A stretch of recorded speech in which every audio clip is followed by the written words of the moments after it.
Book 7, The Soldier in the Middle of the World, Chapter 8. No symptoms? Then get in here quickly. Shin and his party rode northeast to winds.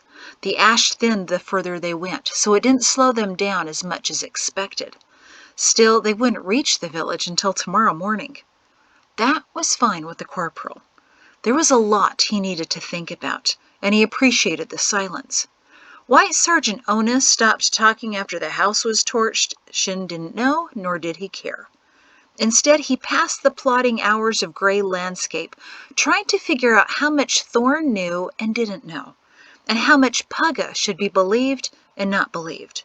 He was quiet in his mind right now, for which Shin was grateful. They camped that night by a fresh spring which, until they arrived, was the gathering spot for farmers and ranchers who filled their buckets and discussed their situation. Once the party of 27 soldiers arrived, however, the men dispersed, and the soldiers rested undisturbed all night. Sergeant Onus said nothing more than necessary, maybe because he noticed Shin's brooding or felt the dark confusion surrounding him. Pato grinned as he watched his mother give 14-year-old Q a lesson in standing soldierly. He was wearing Colonel Shin's jacket, but was so shy that he cowered in it. The sleeves and torso were long enough, but his chest was woefully too skinny.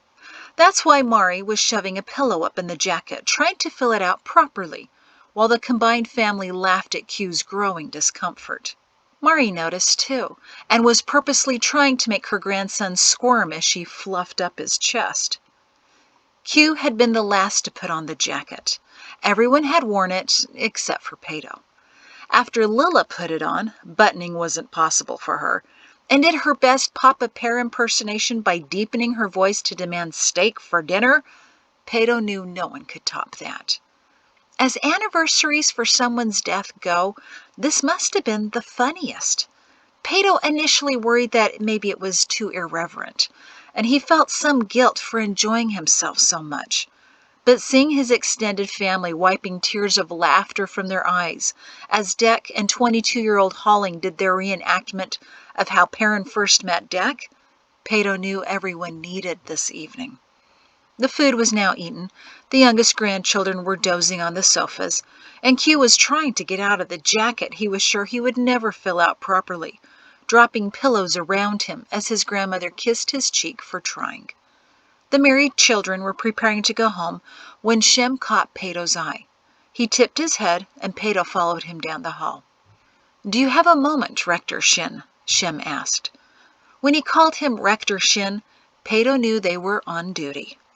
In his office, Pato said, "What do you need, Guide Zenas?" "2 items, Shem said. "One's a problem, the other's an idea. What do you want first?"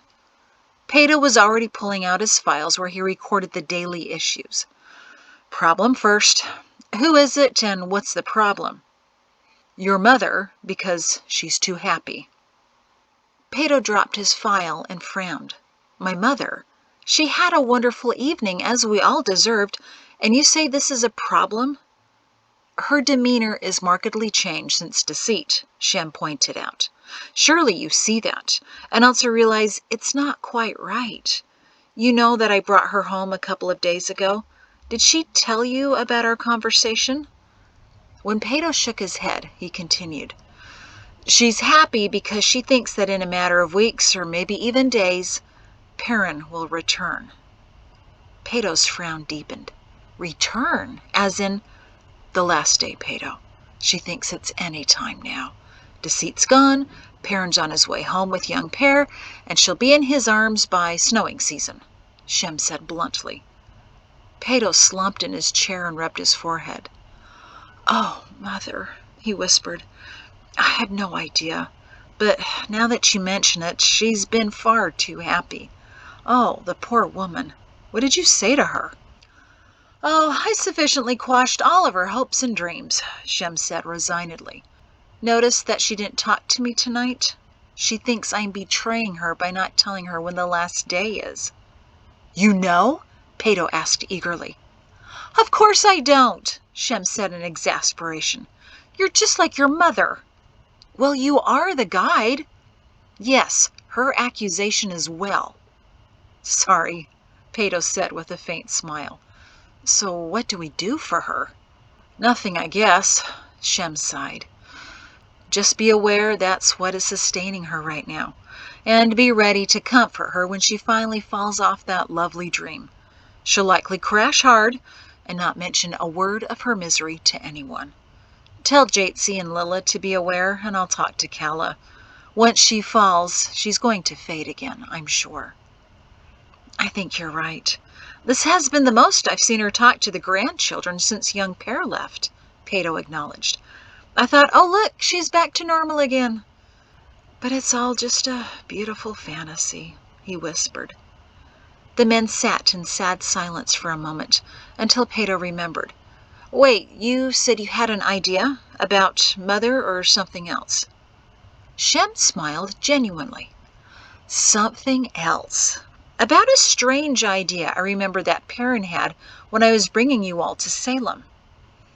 Perplexed, Pato said, I have no idea what you're talking about. Pato, are we going to need all of that block we're making? Now Pato was completely confused. No, in fact, one of the supervisors told me they're wondering what to do with all of it. Shem grinned. Then I've got the perfect project to not only keep Salemites busy, but also to block the world once it decides to find us.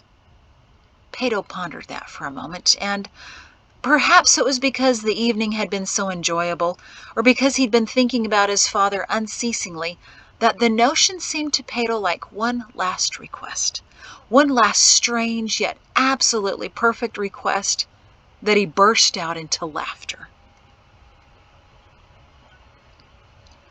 By mid-morning, the village of Winds came into view for Corporal Shin Thorne and his party.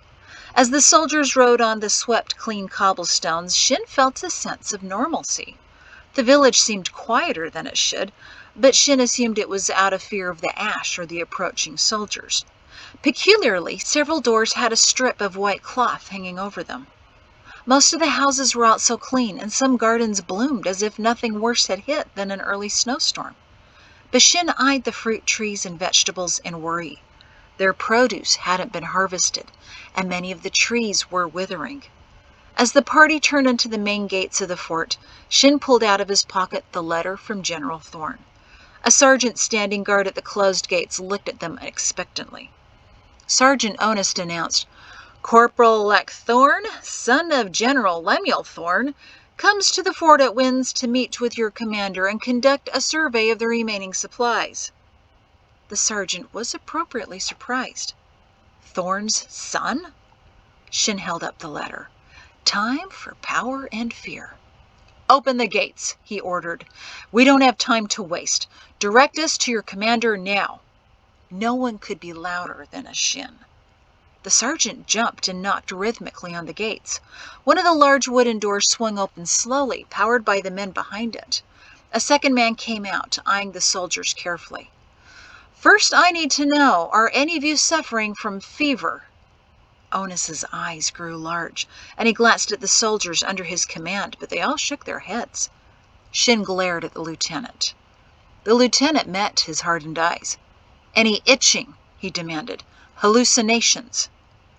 You mean, are any of us showing symptoms of the pox? Shin asked heavily. The lieutenant raised his chin.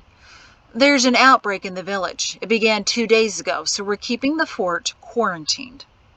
Shin's guards anxiously twisted to look behind, as if worried that a sick villager might be running at them, ready to cough.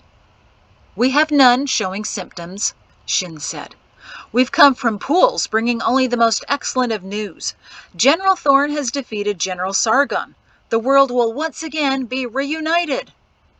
The lieutenant merely shrugged at that. No symptoms? Then get in here, quickly. He motioned for the gates to be opened. Shin was disappointed as they rode in.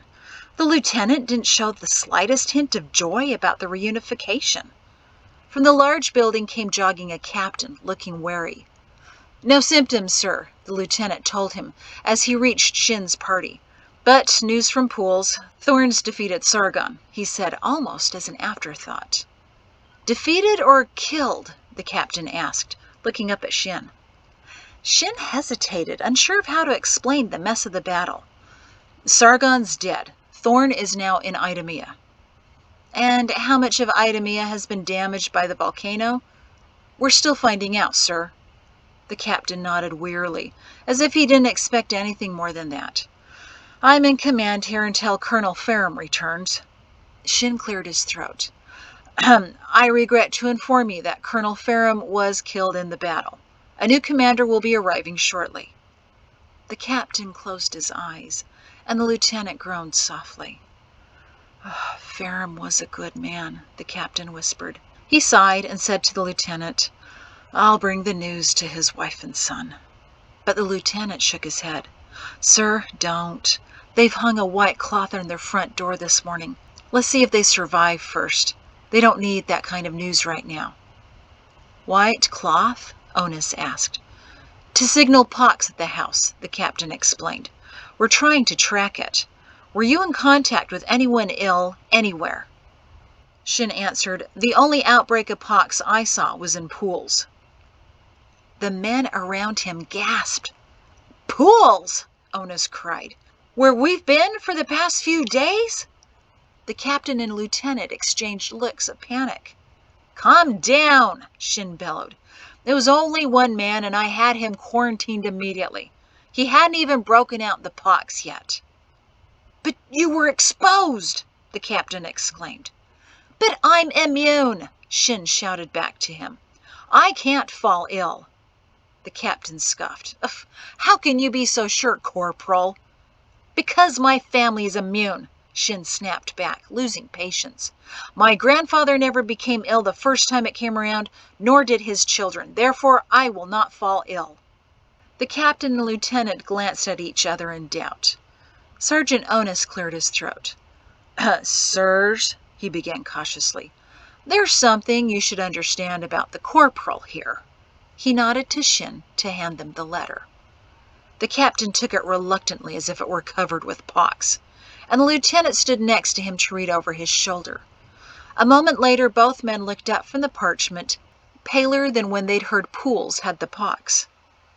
You're really his grandson? The captain whispered.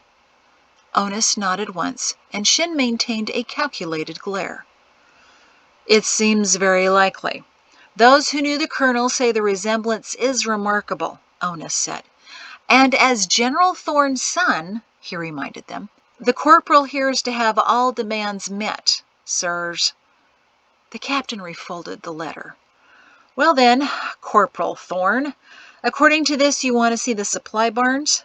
He gingerly handed the letter back to Shin. We can begin compiling the inventory numbers for you. We'll see to your horses in the meantime. Shin nodded once in a Thorn-like way. By the way the captain shrunk just a little, Shin was sure he'd nailed it. While you do so, Shin said, have someone direct me to the officer's tailor shop. General Thorn wanted my uniform altered. The captain and lieutenant shared inquisitive glances. I haven't been to see it, the lieutenant said to the captain, but I can't imagine why it wouldn't be open. The captain turned to Shin. We can have someone take you there while we see to the rest of your men's needs. Thank you, Captain, but I insist that Sergeant Onus accompany me to the tailor shop. General's orders that he stays by my side. Of course, sir. Corporal. The captain shook himself, trying to figure out exactly how to handle the tall soldier. He waved over a sergeant. Take them over to the tailor shop. See to it that whatever the corporal needs is taken care of immediately. Shin smiled inwardly. Benefits of power. He could see it already. The first tactic he tried, never stating anything as a question but as a command, was working. Officers jumped to fulfill his demands. Sergeants nodded nervously and held the bridle of his horse as he dismounted. Lieutenants watched him warily. Soldiers in the compound stared at awe at the name of Corporal Thorn. And not a baby cloth to change anywhere to earn their respect. Yes, he could definitely handle this. The sergeant assigned to them said, Do you have kerchiefs? Our fort surgeon thinks wearing them may help filter out the pox. "The tailor shop is just outside the fort and down the road," he said, as he tied his kerchief around his nose and mouth. Onus and Shin pulled theirs out and put them on. Soon they were out the gates and jogging down the road toward two low buildings that sat by themselves on the edge of a field. Shin wondered why it was out of the way of the other shops in the village, then realized the only ones using it were officers. The sergeant said as he slowed to a walk. "Doesn't seem to have been cleaned up yet. Then again, this wasn't a priority. No offense, but it wasn't considered that officers would be concerned about getting a uniform tailored right now." He chuckled nervously. "The general just wants me to replace my name badge," Shin explained. The sergeant glanced at it. "The enlisted tailor shop in Mount Scene probably has a whole box of Shins. By the way, do we know how Mount Scene fared?" Onus cleared his throat roughly. "Mount Scene is gone, Sergeant." The sergeant stopped walking. "Gone?" Onus and Shin stopped as well. "Yes," Onus said quietly. "Completely buried. We're still trying to find out about the other villages, but it may take some time." The sergeant slowly started walking again. Yes, he said, lost in thought. "Mount Scene was my first posting." "Gone? Sergeant, do you know anything about rivers? That's where my mother lives." "No, he doesn't," Shin said shortly, with a warning glare to Onus to not reveal that Rivers was destroyed as well. "But once news is known, it will be sent to every fort. Sergeant, we don't have much time. The tailor shop, which one of these buildings is it?" Yes, the sergeant said, pulling himself out of his thoughts. He gestured to the nearer one, about 30 paces away. "I'm afraid it doesn't look too promising. The ash is undisturbed to the door. Still, someone's usually in. Oh, slaggers!" He flinched as the smell reached his nose. "Something died over here, didn't it? Must have been some of the cattle that graze around here.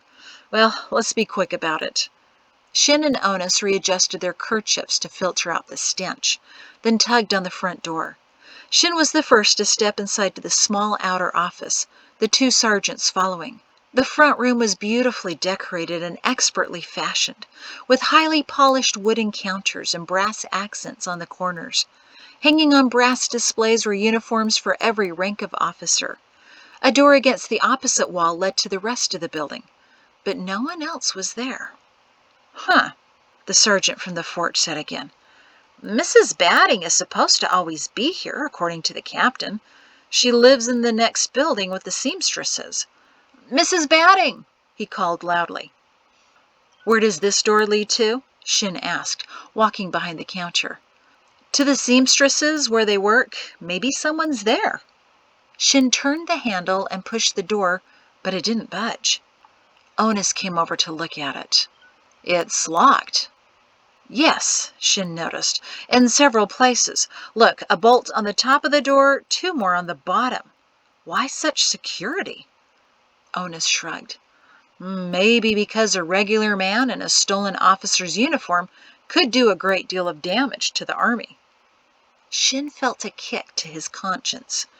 That's what he was intending to do 1 year ago when he planned to take over Thorne's territories in Gary Jordan's lieutenant jacket. The jacket he took from Eltana Jordan, brought back to the world, and promptly lost his first night while drinking the vials and dancing with Gracina girls.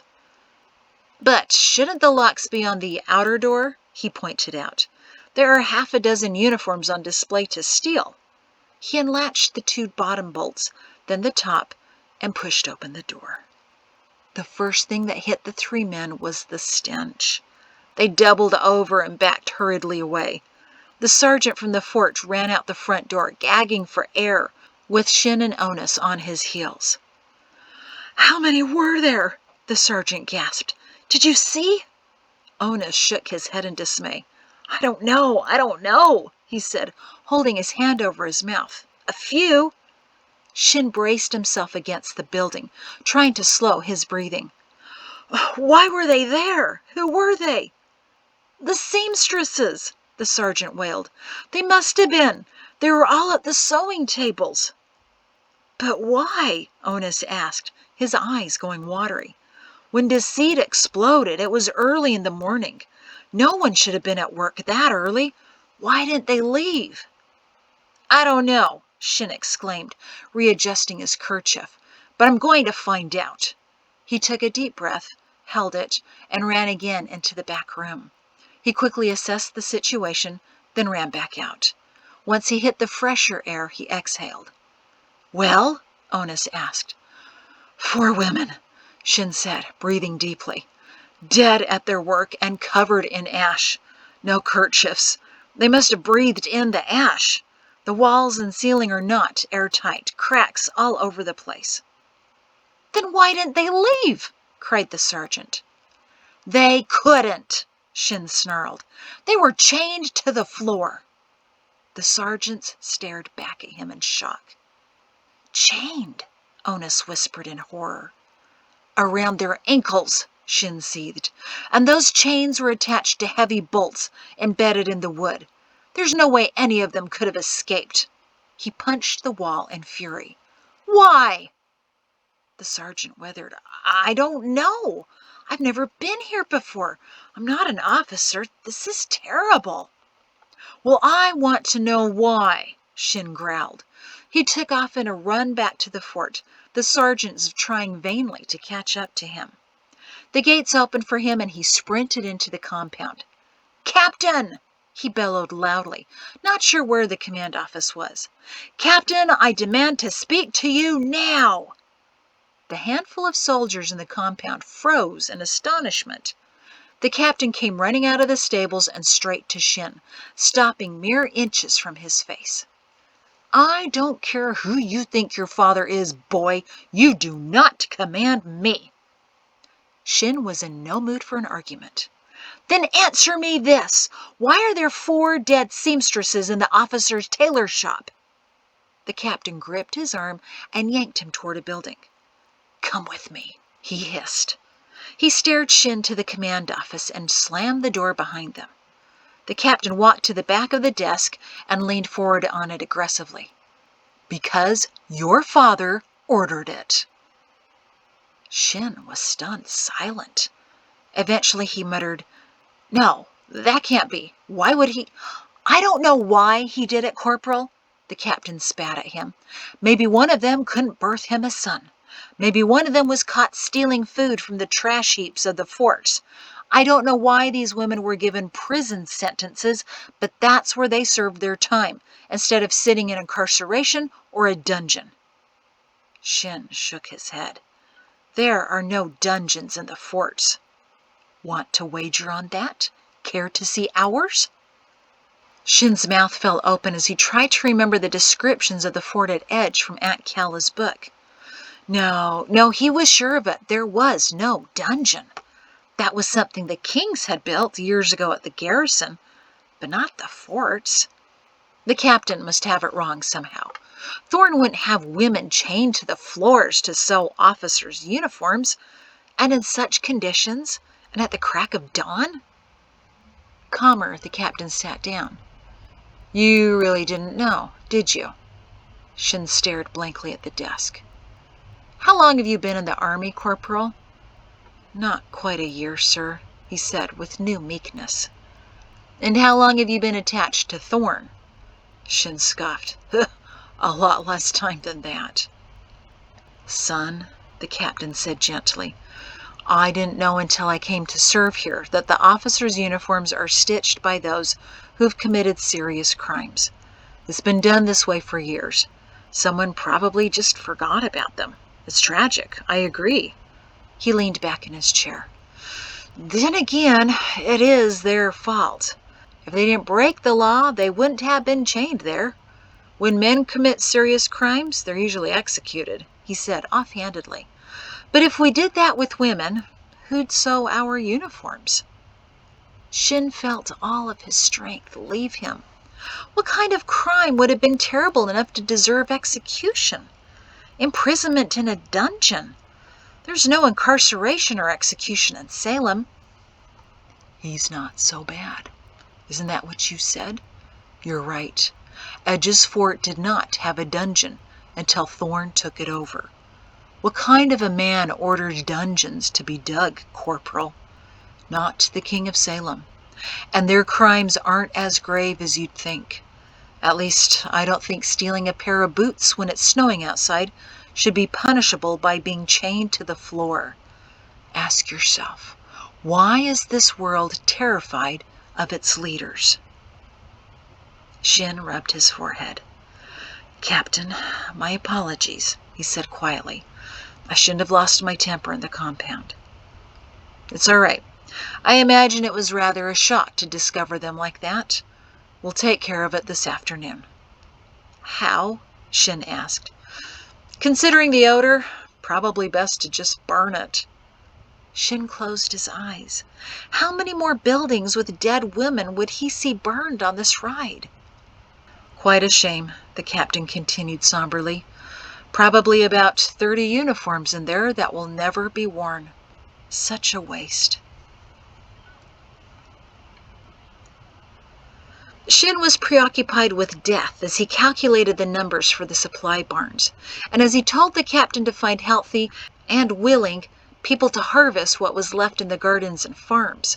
The food winds had left would have to last until planting season, and already the outlook was grim.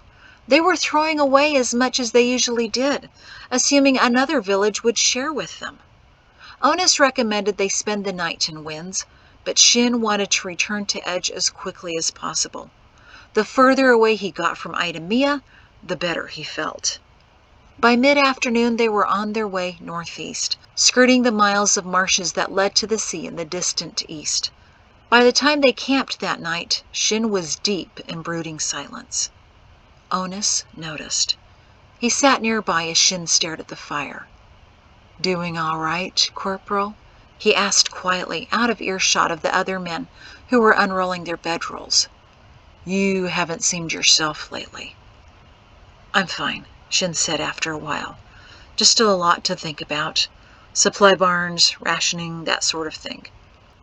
Nothing else? Onus probed. It's been quite a remarkable week and a half for you. Shin didn't know how to answer, so he didn't. Once we get to Province 8, Onus said, things are going to be different. I want you to know that if you need anything or have any questions, I'm available. You haven't completed your first full year, you know. I'm still responsible for you, he said with a small smile. Yes, sir.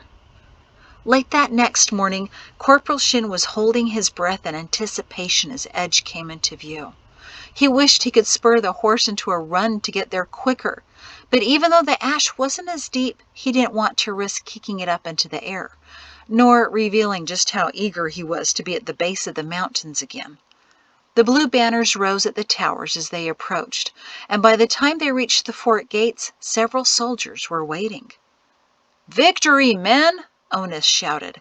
Post announcements everywhere that Sargon is dead and Thorn is in control of Idemia. A few of the men cheered, and some were clearly taken aback. He still went through with the offensive? One lieutenant asked. Not completely, Onus said with an odd smile as they stopped their horses in the compound. I'll explain it inside. There's a great deal to explain. Shin glanced around. Is there a pox outbreak here? The soldiers looked at each other worriedly. Yes, Corporal, said the lieutenant, frowning at his directness. 2 days ago, but it's only a couple of cases. Sir, it's going to get much worse, Shin told them. We need to begin confinement measures immediately. The lieutenant raised an eyebrow, but Onus said, Sir, gather the officers. We have some things to discuss immediately. 10 minutes later, Onus wasn't disappointed. As he walked with Corporal Shin up the stairs to the command tower, Major Kroop's eyes widened in disbelief to realize that the missing corporal hadn't been reabsorbed into the forest after all. And it was good planning that a lieutenant and Sergeant Major Healy stood on either side of Kroop as he read the letter from General Thorn, because he blanched and gasped and began to breathe so heavily they laid him on the floor before he lost consciousness.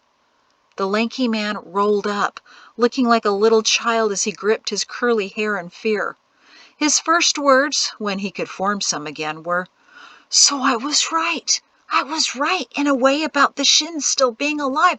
Oh, slagging Xena says I'm not an idiot." Poe Healy scoffed nervously and responded with, "That's still debatable," before he turned cautiously to Corporal Shin. "I knew it," he whispered, his dark eyes warming. "From the first time you gave that name as you signed up, it was as if I could feel him right next to me again. Great, I feel him now." Healy stumbled to a chair, held his graying head in his hands, and trembled. Shin, growing uncomfortable with the behavior of the men older than him, decided it was time to establish his authority. "Sirs, we need to begin quarantine measures. Anyone showing signs of the pox should hang a white cloth on their front door, and everyone should keep their noses and mouths covered at all times to reduce the spread. Major Croup, I need the current inventory numbers of our supply barns. If all the farms and orchards haven't yet been gleaned, get volunteers doing so within the hour. We're dealing with a crisis unlike any we've faced before, and if we're going to make it through till next year, we need to act now. And Sergeant Major Healy—" Poe Healy was dumbfounded as Shin repeated the words which flowed effortlessly into his mind. "There will be no midnight rides or caravan of supplies coming to rescue Edge this time." That's who they should have brought the pillow for. Poe crumpled to the floor in a dead faint. Only after Shin left with the shaking group to inspect the barns, and Healy was composed enough to sit at the command desk without assistance, did Sergeant Onus pull another letter out of his jacket and hand it to the sergeant major. "I suppose I shouldn't be surprised," Healy muttered as he read, "although he's more generous than in the past." "Sir, if I may know?" Onus asked. He'd been wondering about the letter ever since General Thorne handed it to him. "The mansion staff is to dispose of her possessions, but she's allowed to take her clothing. Thorne wants her moved to the old rectory on the west side.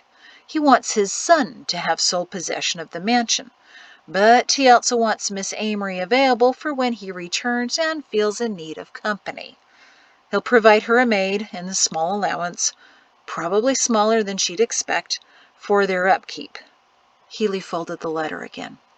"She's not going to be happy about this." "That's an understatement," Onus said. "But it's not as if she did her duty and conceived a son." Healy snorted. "Is that really her fault?"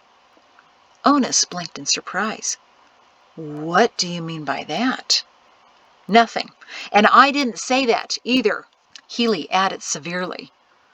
Onus pressed his lips together to keep from smirking and gave the sergeant major an agreeing nod. "Besides," Healy said, "even if she was expecting, and if by some slim chance it was a boy, Thorne would have to wait years for him to be mature. Why wait when you can have what you want now?" Onus glanced around to make sure they were still alone. "Healy, do you really think Shin's who they say he is? You told me before the resemblance was remarkable, back when Croup was first terrified that he was Colonel Shin returned from the dead." "Onus," Healy whispered, "I tried to talk myself out of it, but now, this is going to sound strange, but that boy's never alone. Not until I met him did I believe we have spirits that live on after death. But Colonel Shin is with him. I swear I can even smell him, kind of earthy sweet. And because of that," Healy began to smile, "for the first time since deceit exploded, I feel like we're going to make it." Amory gasped in dread as 6 soldiers came to the front door of the mansion. "Oh no," she whispered. Is he dead?" "No, ma'am," said a sergeant. "On the contrary, General Thorne is now sole commander of the world, having killed General Sargon at the battle at the southern border." Amory burst into a grin and clapped her hands. "Idamia is ours! That's wonderful!" She spun to one of her maids. "Did you hear that? Start packing my things, and don't forget the silk gown. I'll need that for our first dinner." She squealed in delight. "Ma'am," said the sergeant, You are only partly correct. Yes, your maid should pack your clothing, but you're not going to Idemia." Shin walked alone to the general's mansion on the eastern side of the fort shortly before dinner. So you agree, he thought to the right side of his mind, that pulling Edge out of this disaster is the correct thing to do. For now. For a few weeks, we will stay to help. There are some good people here who would like to help. Old habits die hard, even for the dead. You're supposed to laugh at that, by the way. Shin only smirked. The afternoon had been busy with readying the fort and village to ride out the next few seasons. The harvest was only partially completed because the citizens thought as people in Winds had. Someone would bring them something better. It happened before, it'd happen again. Reports were that few people wanted to go back outside in the ash to work, until they heard that the command came from the grandson of Colonel Perrin Shin. That name still meant something to the older generation, who forced the younger out to work in the fields and orchards.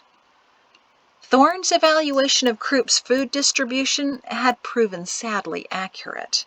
He'd struggled to know which animal should receive the better feed, until Shin pointed out that the feed should be supplying humans instead of billy goats, who should be tomorrow's stew.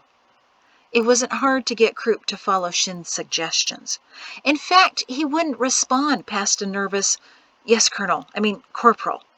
As they were recounting the bags of grain, Shin was sure he heard Kroop add a "sir" every now and then. Benefits of leadership. With Thorne's name and Colonel Shin's looks, he just might be unstoppable. All in all, it was a satisfying day. He'd assumed the remaining soldiers at the fort would resent or doubt him once he returned, but he saw nothing but fear, respect, and even awe in the eyes of his fellow first-year soldiers, who he didn't speak to as he marched proudly past. Even older soldiers and officers watched him guardedly. It helped that Shin walked like the colonel, long strides, purposeful steps, and just a little faster than everyone else. But as he approached the mansion, his steps slowed. He'd never been that close before to the massive house, with 2 full stories crafted out of the chipped and mortared stone. It held up well, considering the strength of the land tremor. Then again, it looked like it was designed to take a shaking. Dozens of houses in Edge were not, and now were piles of rubble no one seemed interested in cleaning up. Shin walked up the wide stairs that led to the majestic entry. Supposedly, the mansion looked like the houses in the wealthy sections of Idemia, but here in Edge it looked completely out of place. Still, it was obvious who held the greatest power in the northern half of the world and where he lived. When he reached the door, he didn't know if he should knock or walk right in. Thorne had told him he'd have the 3rd bedroom from the top of the stairs.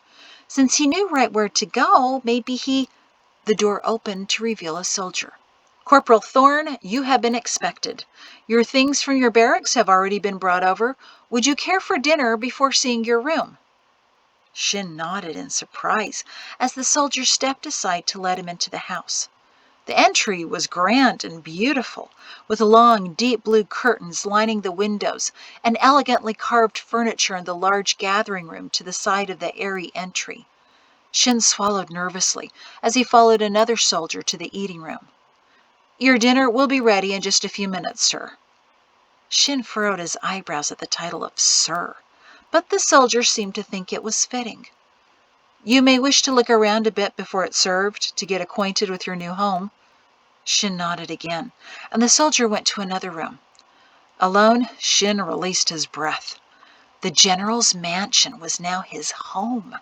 How the High General's mansion in Idemia could have been any grander than this was beyond his comprehension. The table in the eating room, where he wandered to, could seat 20 people, and the workmanship on the carved chairs was more elaborate than anything he'd ever seen. Ornate mirrors highlighted with gold leafing covered the walls, giving him more views of himself than he cared to have. He really needed to bathe, and have his uniform washed. Noise from the adjoining room made Shin turn before he could evaluate the state of his hair. I don't understand it. I mean, why? What have I done wrong? A woman wailed. Shin crept to one of the several doors that led from the eating room and peered into a smaller sitting room. He cringed when he recognized the speaker. Not even tonight? I can't even stay tonight? But he's not coming back, so why do I... She stopped when she saw the tall soldier spying on her. Leave me, now, she commanded her maids and the waiting soldiers. I just need a few minutes. The maids hurried away, but the soldiers remained at the door. Shin stepped into the room.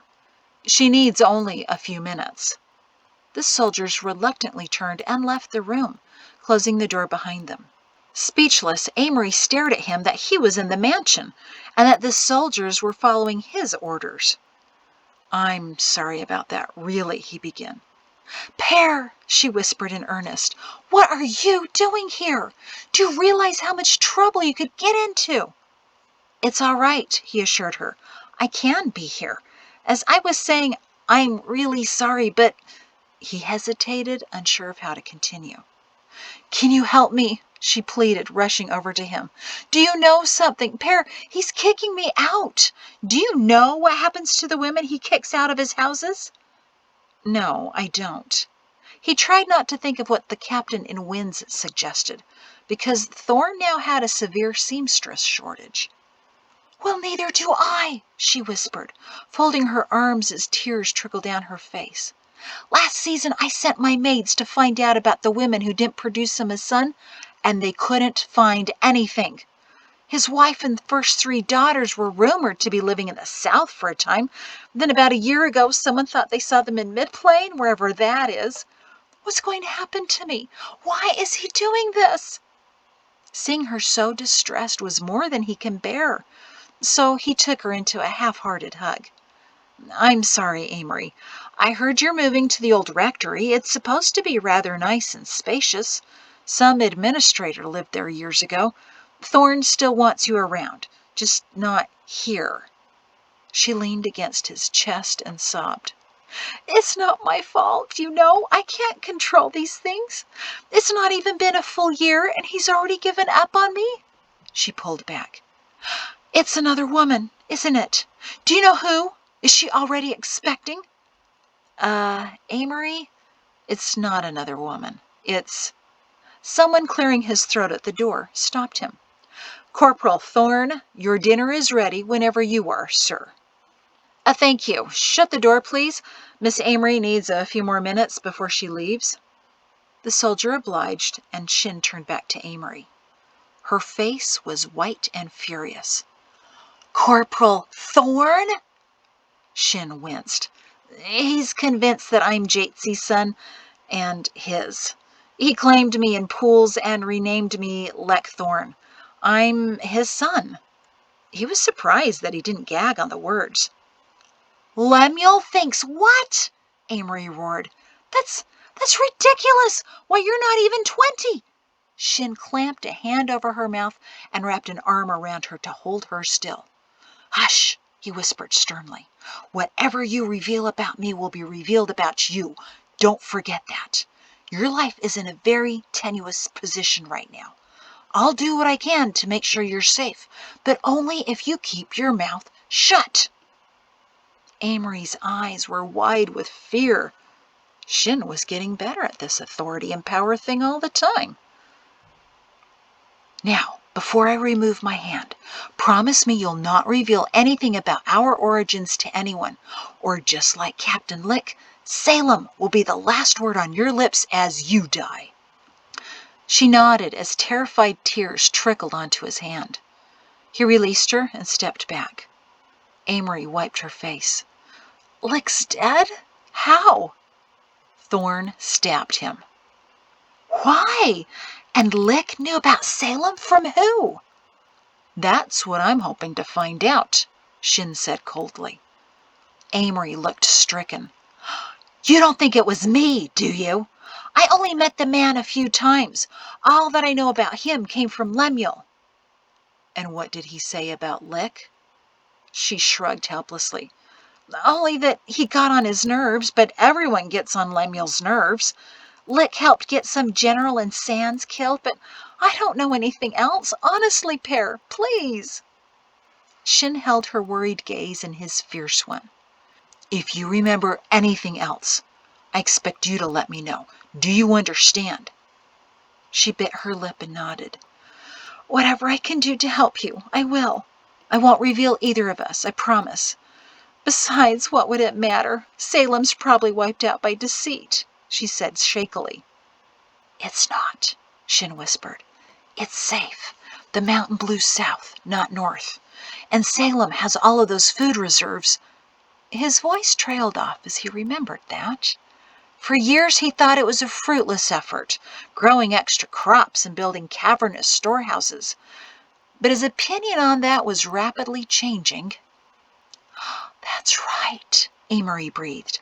I'd forgotten all about those. I wonder what the trail looks like now. Obliterated, Shin said resolutely. All the routes are destroyed. How can you be so sure? I just know, he snapped. I never said that. So don't speak of there again. She blinked in surprise, then said, Pear, can you please help me? I told you as long as you're silent, you're safe.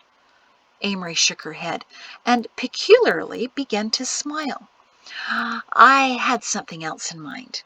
Let me stay the night just one last time. Shin sighed. This might have been one of those pat the dog moments. I suppose it couldn't hurt. She stepped closer and put a hand on his chest. Thank you. You know, I never did thank you properly for helping me get here so many moons ago, she whispered. Let me do that tonight, please. Shin went rigid under her touch. What did you have in mind? A way you can help me, and I can help you. He could barely breathe. Explain yourself. Amory put her other hand on his arm, gripping his ample bicep. If Lemuel believes I'm expecting, he'll want me in Idemia. But you're not, are you? She smiled saucily. No, but you could do the job he couldn't. He took a large step out of her grasp. Are you insane? He whispered hotly. What if we get caught? Don't worry, Amory said. I can trust everyone here. No one would tell. You are insane, he roared in a whisper. And tell me what happens if by chance you have a boy and he has my black hair and dark brown eyes. Thorn would kill us all. He'll kill me when he's tired of me, she snapped back. Don't you think I figured out that much? I've got nothing to lose. Well, I do, Shin hissed. I have everything now. So why would I want to spend the night with Thorn's used-up sow? It took him a moment to comprehend why his face was stinging. Amory's hard slap was faster than anything he'd experienced. He caught her by the wrist as her arm came up for the second time. Don't you ever, ever hit me again, he growled. Don't you call me a sow, she whimpered, her eyes brimming with tears. She wrenched out of his hold and ran for the tall double doors at the end of the room. As she pushed through them, Shin called out, Soldiers, Miss Amory is ready to leave. Make sure she doesn't forget anything so she has no reason to return. Leckthorn rubbed his reddening cheek, straightened his jacket, turned to the eating room, and sat down to the best meal he'd had in almost a year. And that's the end of that chapter. Thank you.